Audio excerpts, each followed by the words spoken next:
There is a partial lunar eclipse in the midnight of 18th of September. That is the night between the 17th and 18th of the September on the calendar. It's a full moon, you can see that.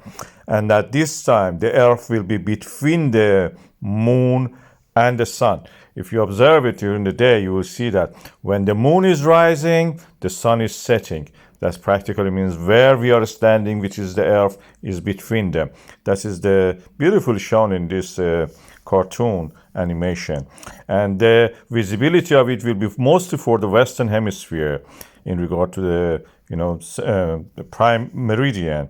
And these are the areas you can see it. Most of the North America, South America, Africa, Europe, and part of the Southwest Asia. And this is the geometry of this event. Of course, it's partial, it's not total, so the whole moon will not be covered. That coppery color that we know for the lunar eclipses will not happen at this time. It will be penumbral mostly, and umbral, which means a shadow. Penumbral means half shadow, and umbral means full shadow. It will not be like this. Just a tiny part of it, that the greatest part will be covered by the moon, by the Earth shadow. And so this is actually the geometry of it. It may be better to use a telescope if you want to see it. Visually, it will be very minuscule amount.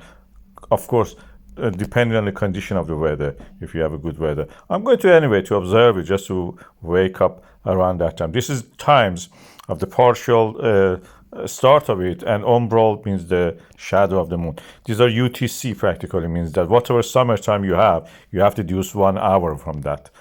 Subtract 1 hour, minus 1 hour.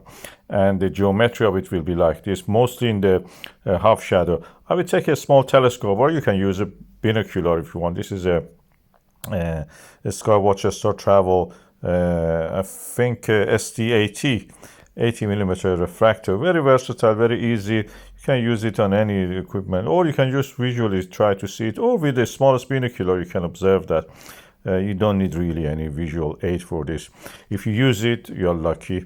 And it will not be any useful at this time, the Dungeon scale, for the darkness of the lunar eclipse, because practically it's not a total lunar eclipse. But anyway, it's something to remember and watch.